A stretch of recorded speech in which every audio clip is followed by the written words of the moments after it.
Welcome to The Human Way. I'm your host, Matt Havens. This is a podcast focused on people doing good by focusing on the similarities that we all share instead of what pulls us apart. At the end of the day, we're all human. So let's dive in. Hey, y'all. Welcome to the first ever episode of The Human Way with Matt Havens. Thank you for tuning in. You're awesome. Love you all for doing so. Look, I'm also a realist, though, okay? If you're listening to this, you're probably a friend. You're a friend or a close acquaintance. So thank you. I love you for being one of those. And if you're not, if you just stumbled upon this, or this is the first time we've interacted, you're also awesome. You're probably even better than the other people because you are listening to somebody's first attempt at a podcast. So you have got to be a pretty cool person. Let's be friends. I love you already. But yeah, this is something I've been wanting to do for a couple of years. 2021 felt like the year to get off my butt and do it. But let me explain a little bit about what I want to accomplish with this podcast, with these conversations. I think it is time for us to recognize the human side of life, of work, of just our existence. And unfortunately, something that's been happening for the last couple of years is we're focusing more and more on the differences that push us apart. You're seeing that in social media, with technology. You're seeing it in media. And we're starting to see that it's creeping into everyday life where we keep focusing on the things that divide us, the things that make us different from each other. We're putting people into boxes. And for years, I've been trying to help push forward this conversation that we're a lot more similar to each other than we give ourselves credit for. And so I want to use this podcast as a way to bring those stories to life, focus on the similarities we have, what we can learn from those experiences. And at the end of the day, if we recognize that we're all human, we're all going through the same stuff, we might just experience those things a little bit differently, then I think we can move together and towards success, towards happiness, towards just general goodness. So that's what we're going to do. This podcast, we're going to interview business leaders, community leaders, just good people doing good things. And, I want to show that despite those differences that we might have, and yes, there are some differences that people might have, at the end of the day, we're all human.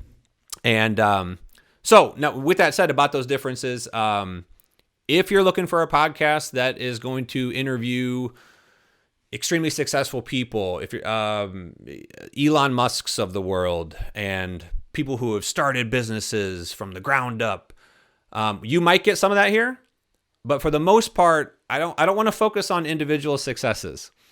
And what I mean by that is there's a ton of stuff out there today where we can learn from successful people, happy people, wealthy people, whatever it is. And we'll learn about some of those individual traits that they might have, and that hopefully traits that we also have ourselves too, right? Drive, ambition, tenacity, vision. And we can all learn about those individual traits, but I don't want to focus on the individual successes.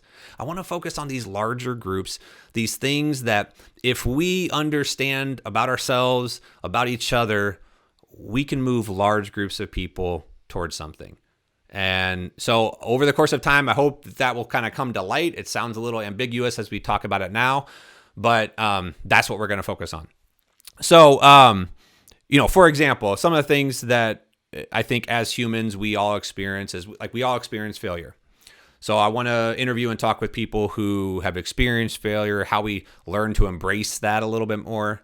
I want to talk to people about finding pure purpose in life. Every single one of us is looking for some form of purpose. And so how can we learn from others who found theirs? How can we find our own? And also another thing that I know we'll probably get into is this weird relationship we have with time. As people, we don't maybe recognize it, but you've heard the phrase, the days are long, but the years are short. That's because as humans, we are constantly in this battle with time, whether or not we recognize it or not. So how do we live for today and plan for tomorrow? We'll get into some of those conversations. And a big one that we're going to start about by talking here today is that as people, every single one of us, regardless of where you come from, your walk of life, every single one of us is looking for community and how important community is in work, in life, to finding it and to finding the right one. So we'll get into that in here a little bit. Just a little bit about me in case, like I said, you're this random person who found this podcast. I am a Midwest boy at heart that's living in Texas. My day job, I'm a keynote speaker, leadership coach. I am Megan's husband and a father to twin daughters who are in first grade, Avery and Emerson. Those last two, I'm that all the time. And I'm sort of a goof, a little bit goofy, kind of like a silent, sarcastic goofy in a way. So you might get a little bit of that throughout this. But before I was a keynote speaker and leadership coach, I kind of had the normal corporate job. 13 years with a Fortune 50 company. 6 or 7 of those years, I was a leader in the contact center environment, so call center. We'll actually talk about that here a little bit today. But in that corporate career, I was really very interested in the boxes that we put people in at work. My career started off really talking about the millennials and baby boomers and how we work together better. I spent maybe 3 years trying to help an organization on that issue. And then once I kind of progressed into a management role, I realized that it's just a different box we're putting people into. We put people in a management box. We put people in, an employee or associate box. Or if you have a full-time and part-time workforce, then you might even separate those boxes. And I always just found that interesting. Like, why do we do that? Is it just because it's easier that we put people into these boxes? I don't know. So after kind of like going through that experience, I started speaking. I started getting out on stages in large conferences and groups, talking about how we can stop putting people into these boxes and start looking at each other as people. And if we understand maybe why somebody is the way that they are, then we have a lot more empathy and understanding towards that person, and we can work together better. So that's kind of what I've been doing, what I've been up to. And that's why I know that this idea of community is so important. And every single one of us, regardless of our age, we're searching for a community to be a part of. But it's important to point out that this is not just my opinion. It's a fact. It's a fact. It's proven over centuries worth of data by a concept I like to call the 100 human principle. And what this is based off of research that was done in the early 2000s by a British and English philosopher named Robin Dunbar. And what Dunbar was trying to do is he was trying to figure out how many people any one person could care about at a given moment. So I like to think of it as how many people can you put in your brain at once? If each person, each relationship takes up a little bit of space in your brain, think of it like a computer. Well, eventually you're going to run out of storage. And at what point does that happen? And what Dunbar found is that it's actually around 150 people that you run out of storage. That's about the number of people that we can care about at a given moment. Now, I've had to clarify this in the past, and I'm going to do it here. We have to be careful about that word care, because I believe that regardless of whether or not you have a physical relationship with somebody, an emotional relationship with somebody, you should care about them. I don't know everybody in this world. I don't even know everybody that lives on my street, but I should care about them. I should want to see them happy. I should want to see them successful. So there is no limit to the number of people that we can care about. But in Dunbar's research and this idea of the 100 human principle, we do have to recognize that when we're talking about strong emotional connections, these strong relationships, the types of people that you might invite to a happy hour or to a birthday party, there is actually a limit. And that limit is about 150 people. Now, like I said, this isn't my opinion. It's fact because it's proven over centuries worth of data. We know that an 18th century English parsonage was 150 people big. We know that Neolithic farming villages were about 150 people big. We know that the Roman military companies were 150 people big, and an American military company is about 160. And, I'd argue that if you've ever been to a large wedding, it probably didn't exceed 300 people.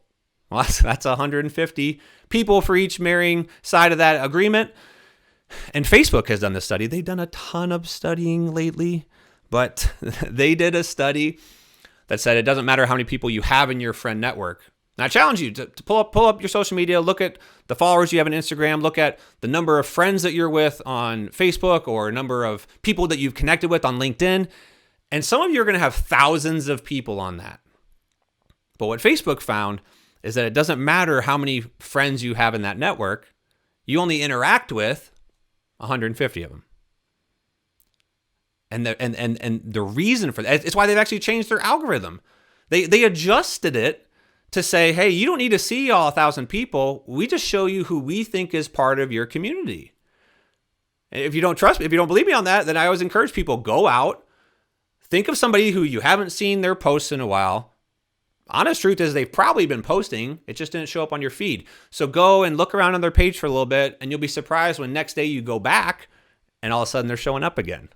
Because Facebook, the algorithms, it thinks that those people are back in your 150. And so this concept, this idea that every single one of us, regardless of our age, regardless of where we come from, we're all out in search for about 150 people to connect to. I think it's smaller than that. I think it's 100. I also like 100 because it's a round number. It's easier to remember. But if I challenge you right now to write down the number of people that are in your social network, the number of people that take up mental real estate in your brain, I guarantee most of you couldn't even get to 100. You would get through 20 real quick. You'd start to slow down at about 50.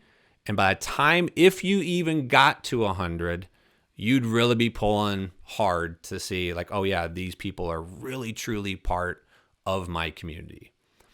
And so I use that illustration oftentimes, like from stage, in conversations with people, to recognize that our world's a lot smaller than we think.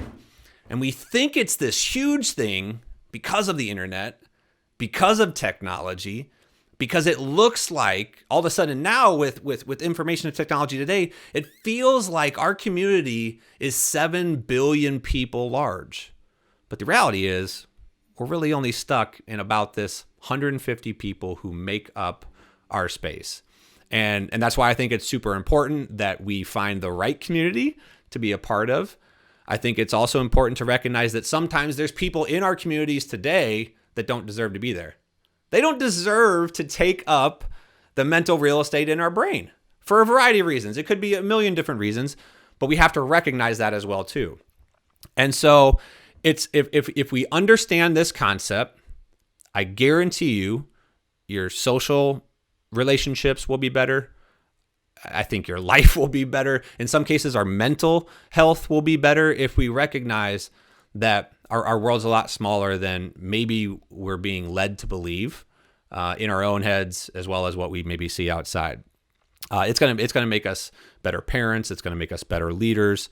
And so, my goal again with this podcast is to kind of interview people and help us realize that, build community, because it's super important for all of us to have that sense of purpose and community in life.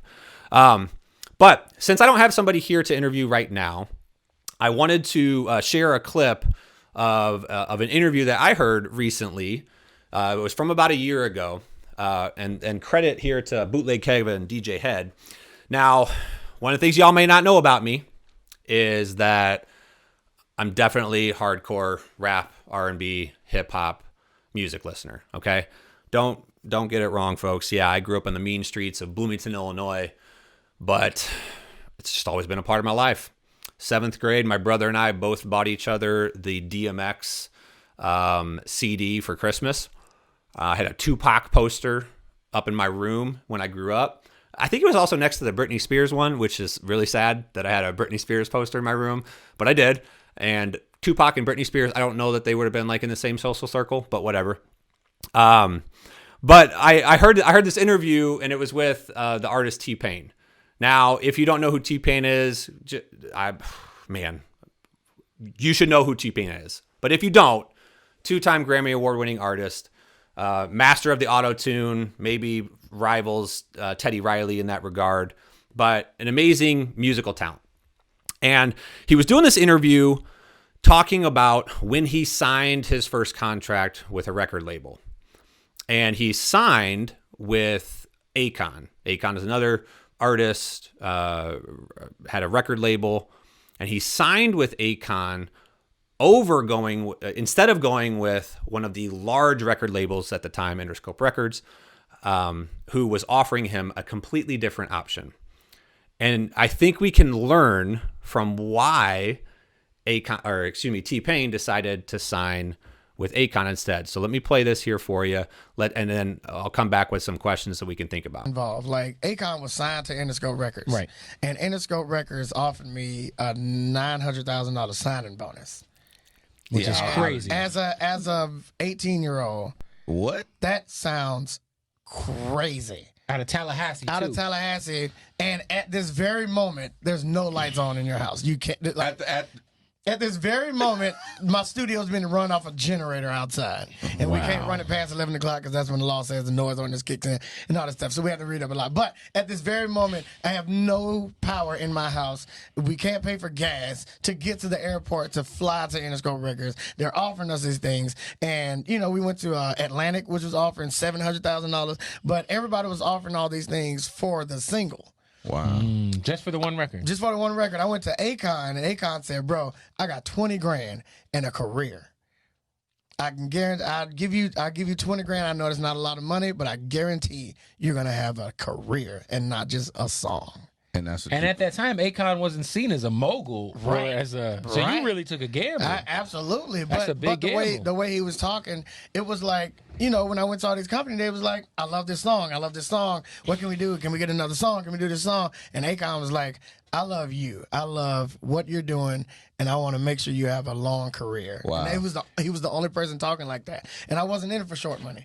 I was in You were it in it for trying the to long play. I was trying to get the long play going, so he was the only one talking about it, so I went with him. That's crazy. You know bro. what I'm saying? And I literally Yo, I mean, for real, what would you do in that situation? You are struggling. You're a new artist. You don't even have power on at the house, and somebody offers you $900,000 or 20. What would you do in that situation? I mean, I know what I would do. I'd take the 900. I would have chosen a different path, and that's okay. I would have like probably spent like 100,000 of that doing something stupid probably. But then I would have like invested the 800,000, and I probably could have lived off of that and been pretty happy. But here's the thing: is I absolutely understand why he took the 20,000. I understand this idea of you are going to a record label, you're going to somebody, you're selling your product, your services, and that's all that they're focused on. They're focused on what you can bring to them. They're focused on not who you are as a person. And then this other side is focusing on you, saying, I want you to be a part of something. I believe in you. And how much more powerful that is. But I think we gotta ask ourselves, like, what would we do if put in a similar situation? The immediate gratification of something that is right there in front of us that maybe in some cases could be life-changing, or this idea of finding community. I think T-Pain in that situation, he found his community. Now, if you followed along with the story, you know that like there's record label disputes post that. We're not getting into that here. That's for somebody else to do. But I think T-Pain found his community in that regard. And he made the decision to go with $20,000 and the promise of something bigger because somebody believed in him and it treated him like a person. And so when organizations, when leaders, when people, when we start treating other people as a number, or we start, again, putting them into this box, when we think of people as a means to an end, everything in that relationship is immediately now severed and gone. Your impact, your influence is gone because you've stopped treating somebody like a human and instead you've treated them now like a number or something else. And I guarantee that's what happened with Interscope in that situation is they saw T-Pain as another artist. There's a million of them out there. He's a number. We ain't going to worry about that. And you could obviously argue that that's a mistake because he went on to have a successful career without Interscope in that regard. And so if you're listening to this and you're a leader, or you're thinking about, well, how can I sort of apply this in our life? I think the question we have to start asking is, how are we building that same sense of community in our life? How are we giving people a voice to be themselves? And I'll tell you really quickly, just a story here from my past that kind of related to this is, I mentioned I was a leader in contact centers. And, if you think of a contact center, if you think of a call center, there are certainly some stereotypes that immediately, happen. Me saying I worked in a contact center, you think cube farm, you think headsets on, just answering call after call after call after call. And the reason that there's a stereotype is because there's absolutely some truth to that. But we had a situation that related to a tour bid and a shift bid that I think kind of plays into this idea of community. So because most of you probably don't know about tour bids or shift bids, what that is, if you're going to run a call center and have people calling into you, you need to make sure you have a staff that is there to answer those calls. And so typically, most organizations will do a tour bid or a shift bid to say, hey, as an employee who is answering those phones, I'm going to bid or say that I want to work this time period so that I'm available to answer those calls, and that period of time works for me. That works for me in my life. But then occasionally, as calls fluctuate or demand changes, which happens frequently and seasonally and sometimes daily, organizations are going to have to adjust the schedules of people who are working there to make sure that they're there to answer the calls for their customers. And so it's very common in contact centers to do these tour bids. Hopefully you don't have to do them a lot, but you're going to have to adjust your workforce to make sure that people are there for your customers. So we had a situation in the contact center that I was leading where we were pretty out of whack. Like, we were way off base with where our people were working and when, and then the calls that were coming in. So we needed to do a tour bid. We probably needed to do one for a couple of months. And so we worked with, various people, and we come up with this plan of how we were going to have to adjust people. And it was pretty significant. I think I'm making this number up now because it's been some years, but let's say 80% of the workforce was going to have to adjust their schedule. And that's a big thing to do to somebody, to say, hey, I don't know, you're working right now from 2 p.m. to 10 p.m. and starting next week or next month, I need you to flip that completely and work from 6 a.m. to 2 p.m. I mean, people got lives. You got family to take care of. You got kids to drop off at school, whatever it may be. You got things to do, and you've planned around this. And now here we are as an organization or as a leader coming in and saying, nope, need you to switch up and do something different for us. And so typically what would happen is we would just announce the tour bid. Here are the shifts. You as an employee, you would kind of rank it, say, I want to work 1, 2, 3, 4, 5, 6, whatever. And then based on some statistics and things like that, you would get placed. That's how most tour bids work. But what I wanted to try in that situation was, since we were adjusting so many people, I wanted to see if there's a way that we could do it that didn't impact our people as much. Like, what if, instead of telling them when they had to work, what if we showed them when people are calling us and we asked them to not pick one of our schedules, but to make up their own? Make up your own schedule. Come into work. You know when people are calling, so of course we have to be here for our customer, but you tell us what works best for you in your situation. And I approached this. Luckily, I had some great leadership at the time. It was like, yeah, let's try this. But it was certainly the first time this had ever been done. And so certainly some people who were skeptical about whether or not it would work. But so that's what we did. Went to our employees and said, hey, I think we ran through a presentation and said, hey, here's when people are calling. Here's kind of a rough estimate of what we know we're probably going to need from a staffing perspective. But we want you to make your own schedule, as long as it follows some very basic parameters. Things like you had to work 40 hours, or you couldn't work every day. You had to have a day off. As long as it fits these basic parameters, we will grant it. And I think we committed at that time, we will grant it for 2 months for sure. And then from there, we'll reassess. One amazing thing happened. When given that option, when able to see the same information that we had in leadership, this group of associates went back. They looked at the numbers themselves and they said, well, I can tell we got to be here for our customers, right? And they created schedules that worked for them. Things that were good for their personal life, that would, in some cases, we had people that said, well, I want to work a little bit here and then I just want to be home when my kids get off the school bus. And so I'd like to go home for a little while and then I'm going to come back. After they go to bed, I'm going to come back and work for a little bit. They did some things that we would have never forced somebody into, but they came up with schedules that better met us and our needs as an organization and meant something to them. And so we did that. They came back. We granted people their wishes. And as the day we turned it on, we turned on the switch with these new schedules and calls coming in. That day we exceeded every single metric, every single result that we were looking to get. We exceeded it by a mile. And I can't speak for everybody who was there, but the conversations I had with a lot of people was how different this felt. This felt like we had a voice.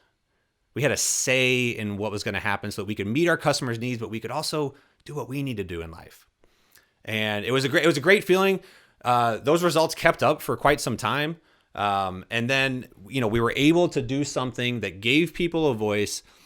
But the reason we did it, and this is important, the reason we did this is because the people that we worked together with, it didn't matter if you were management, full-time, part-time, whatever your tenure with the organization, we were a community. We were a fairly small team at that time, and we were a community. And when you treat people in your community the way that you'd want to be treated, amazing things happen. But I don't think if we had built that community enough, then I'm not necessarily sure it would have worked. If we hadn't built that community to start, then I think in some cases it would have said, well, I don't really care when people are calling. I'm just going to do what's good for me. But we had such a balance because I think we focused on building a community and being a part of something. And the people who then were creating these schedules, they were able to kind of come in and say, hey, this is my community. I want to be there. And we can do both. And so that's an example, I think, of just how powerful community can be. But the key is we have to find our own. We have to find, where is our community? Is it the right one? Is it the right one for us? And is it one that supports us in a two-way reciprocity? So if you stuck around long enough to listen to these stories, then what I would encourage you to do is, wherever you are, if you can, take out a pen, take out your notes app on your phone, or do it later if you need to. But we need to figure out where our community is for ourselves. And we do that first by recognizing what we have today. So start off by writing out the first 50 people who take up mental real estate in your brain. You'll probably start with family first, then you'll go to close friends, maybe some work acquaintances, but try to get to 50. If you get to 50, then I'll push you to 100. But try to take stock in your community as it is today. And after you've done that, then go back and look at that list. Ask yourself some questions about, who were some of the first people that easily jumped off the brain and onto the page. Look at how you've grouped things. Do you group it in categories like work friends or neighbors and family and so on and so forth? I think there's the insight there. But also, who are the people who aren't on that list anymore? That if you had done this exercise 5 years ago, they would have been on it. But they're not there anymore for a variety of reasons. And is that good or is that bad? There's things to learn there. But that about does it. We're going to kind of wrap up here a little bit. That's for the first episode. I hope you've enjoyed this idea. Gave you a little bit of an exercise maybe to try that might help you in that regard. And if this has been something that you want to continue and hear more of, then please comment, like it, share it, do whatever you need to do in that space.